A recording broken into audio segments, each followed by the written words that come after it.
अस्सलाम वालेकुम। आज का हमारा नेक्स्ट टॉपिक है क्लासिफिकेशन। क्लासिफिकेशन क्या है?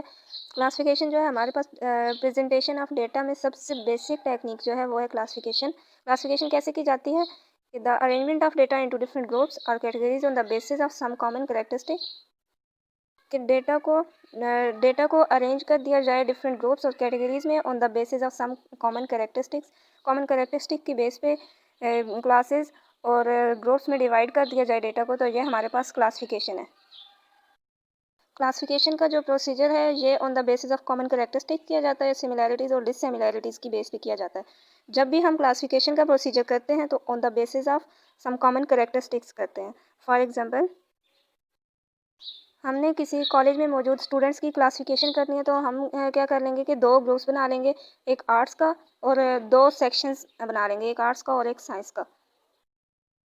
एक ग्रुप इसमें जो है ये इसमें साइंसेस के स्टूडेंट हो जाएंगे और दूसरे ग्रुप में आर्ट्स के स्टूडेंट हो जाएंगे। अब हमने जो क्लासिफिकेशन की है ये सब्जेक्ट को बेस बना के हमने क्लासिफिकेशन की है स्टूडेंट की, क्योंकि साइंसेस के स्टूडेंट्स की अपनी कॉमन करेक्टरिस्टिक्स है कि वो साइंसेस के सब्जेक्ट को डील करेंगे और आर्ट्स के स्टूडेंट्स की अपनी कॉमन करेक्टरिस्टिक्स है कि वो आर्ट्स से रेलिवेंट सब्जेक्ट्स को जो है वो डील करेंगे।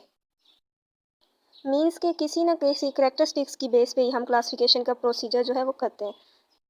जो हम यहाँ पे जो हमने क्लासिफिकेशन की थी ये सब्जेक्ट को बेस बना के क्लास की क्लासिफिकेशन जो है स्टूडेंट्स की क्लासिफिकेशन की थी। नेक्स्ट हमारे पास आ जाता है टाइप्स ऑफ क्लासिफिकेशन। ये क्लासिफिकेशन की कितनी टाइप्स हैं? क्लासिफिकेशन की 4 टाइप्स हैं, ज्योग्राफिकल, क्रोनोलॉजिकल, क्वालिटेटिव और क्वांटिटेटिव।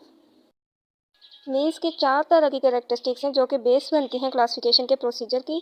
सबसे पहले हमारे पास आ जाता है जियोग्राफिकल क्लासिफिकेशन।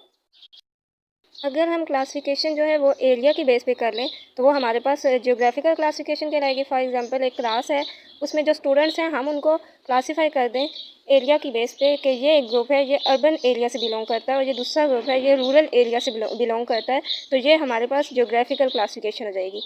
अगर उन्हीं स्टूडेंट्स की हम क्लासिफिकेशन क्रोनोलॉजिकल करें तो वो इस तरह से होगी कि हम कह दें कि अगर ये ग्रुप है इसने 2019 में मैट्रिक कंप्लीट की थी और 2020 में एडमिशन लिया है, और ये दूसरा ग्रुप है जो है इसने 2020 में मैट्रिक की थी और 2021 में एडमिशन लिया है, तो ये जो क्लासिफिकेशन हो जाएगी ये क्रोनोलॉजिकल क्लासिफिकेशन हो जाएगी। और नेक्स्ट जो है अगर हम क्वालिटी की बेस पे क्लासिफिकेशन करें कि फॉर एग्जांपल हम जेंडर को बेस बना के क्लासिफिकेशन कर रहे हैं तो वो हमारे पास क्वालिटेटिव क्लासिफिकेशन हो जाएगी कि हमने जो स्टूडेंट्स हैं उनको जेंडर की बेस पे उन्हें क्लासीफाई कर दिया कि एक ग्रुप मेल का और दूसरा फीमेल का, तो वो हमारे पास क्वालिटेटिव क्लासिफिकेशन कहलाएगी।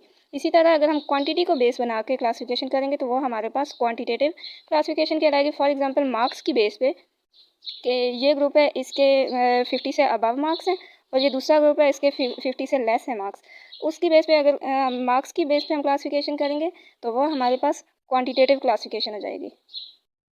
अब वन बाय वन इन सब की प्रॉपर डेफिनेशन देख लेते हैं। Geographical classification, data are classified on the basis of place, area और region is called geographical classification. इसको ज्योग्राफिकल क्लासिफिकेशन या स्पैटियल क्लासिफिकेशन का नाम भी देते हैं। फॉर एग्जांपल, स्टूडेंट्स की क्लासिफिकेशन कर ली कि ये ग्रुप रूरल एरिया से बिलोंग करता है, दूसरा जो है ये अर्बन एरिया से बिलोंग करता है, तो ये हमारे पास ज्योग्राफिकल क्लासिफिकेशन हो जाएगी। नेक्स्ट आ जाता है chronological classification. Data are classified on the basis of time of its occurrence is called chronological classification. कि अगर हम टाइम ऑफ अक्रेंस की बेस पे क्लासिफिकेशन करेंगे तो वो हमारे पास क्रोनोलॉजिकल क्लासिफिकेशन हो जाएगी और इसको हम टेम्पोरल या फिर टाइम सीरीज़ का नाम भी देते हैं। नेक्स्ट हमारे पास आ जाता है qualitative classification. Data are classified on the basis of some qualities is called qualitative data. कि हम क्वालिटी को बेस बना के क्लासिफिकेशन करेंगे तो वो हमारे पास क्वालिटेटिव क्लासिफिकेशन कहलाएगी। वही फॉर एग्जांपल, जेंडर को अगर हम बेस बना के स्टूडेंट की क्लासिफिकेशन कर देंगे तो वो हमारे पास क्वालिटेटिव क्लासिफिकेशन है कि ये एक ग्रुप जो है ये फीमेल का है और दूसरा जो है ये मेल का है, हमारे पास क्वालिटेटिव क्लासिफिकेशन हो जाएगी। नेक्स्ट आ जाता है नेक्स्ट हमारे पास आ जाता है quantitative classification. Data are classified on the basis of magnitude is called quantitative classification. कि हम मैग्नीट्यूड या न्यूमेरिकल वैल्यू को बेस बना के अगर क्लासिफिकेशन करेंगे तो वो हमारे पास क्वांटिटेटिव क्लासिफिकेशन कहलाएगी। फॉर एग्जांपल, अगर हम मार्क्स की बेस पे स्टूडेंट्स की क्लासिफिकेशन कर देते हैं तो वो हमारे पास क्वांटिटेटिव क्लासिफिकेशन कहलाएगी। अब नेक्स्ट आ जाता है कि ये जितनी भी चारों जो क्लासिफिकेशन की टाइप्स थी, जियोग्राफिकल, क्रोनोलॉजिकल, क्वालिटेटिव और क्वांटिटेटिव, इनकी फर्दर 3 टाइप्स हैं। इन सब की इनको हम इस 3 क्लासिफिकेशन में डिवाइड कर सकते हैं। मतलब हम जियोग्राफिकल की 1 वे क्लासिफिकेशन भी कर सकते हैं, 2 वे क्लासिफिकेशन और मल्टी वे क्लासिफिकेशन भी कर सकते हैं। इसी तरह से क्रोनोलॉजिकल, क्वालिटेटिव और क्वांटिटेटिव क्लासिफिकेशन की भी कर सकते हैं। फर्स्ट हमारे पास आ जाता है 1 way classification, second one is 2 way classification and third one is multi way classification. अब 1 वे क्लासिफिकेशन क्या है? अगर data are classified on the basis of one characteristic is called 1 way classification. अगर हम वन कैरेक्टरिस्टिक को base बना के data को क्लासीफाई कर दें तो वो हमारे पास 1 वे क्लासिफिकेशन हो जाएगी। फॉर एग्जांपल हम स्टूडेंट की क्लासिफिकेशन मार्क्स की बेस पे कर देंगे तो वो हमारे पास 1 वे क्लासिफिकेशन होगी, क्योंकि हमने सिंगल कैरेक्टरिस्टिक ली है। मार्क्स जो है ये मार्क्स को बेस बना के हमने स्टूडेंट की क्लासिफिकेशन की है, तो ये हमारे पास 1 वे क्लासिफिकेशन हो जाएगी। इसी तरह अगर हम दो दो कैरेक्टरिस्टिक को बेस बना के क्लासिफिकेशन करेंगे तो वो हमारे पास 2 वे क्लासिफिकेशन हो जाएगी। फॉर एग्जांपल अगर हम मार्क्स के स्टूडेंट के मार्क्स के साथ उनकी अटेंडेंस को भी ले लेते हैं, मार्क्स और अटेंडेंस की बेस पे क्लासिफिकेशन करते हैं तो वो हमारे पास 2 वे क्लासिफिकेशन हो जाएगी। और अगर हम क्लासिफिकेशन जो है 2 या 2 से ज़्यादा कैरेक्टरिस्टिक को बेस बना के क्लासिफिकेशन करेंगे तो वो हमारे पास मल्टी वे क्लासिफिकेशन हो जाएगी। फॉर एग्जांपल हम स्टूडेंट के मार्क्स, उनकी अटेंडेंस या और फिर स्टूडेंट के बिहेवियर को भी जो है ले लेते हैं तो वो हमारे पास मल्टी वे क्लासिफिकेशन हो जाएगी। 2 way classification, data are classified on the basis of 2 characteristic is called 2 way classification.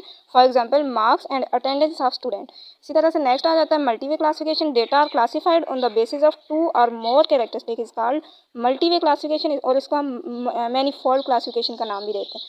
For example marks, attendance and behaviour in class, ये हमारे पास आ जाएगी मल्टी वे क्लासिफिकेशन। और मल्टी वे क्लासिफिकेशन में हम 3 से ज़्यादा कैरेक्टरिस्टिक को भी बेस बना सकते हैं। फॉर एग्जांपल मार्क्स, अटेंडेंस, बिहेवियर के अलावा हम जेंडर को भी बेस बना सकते हैं, एजुकेशन को भी। इसी तरह और भी काफ़ी कैरेक्टरिस्टिक्स आ जाते हैं जिनको हम बेस बना के क्लासिफिकेशन करते हैं।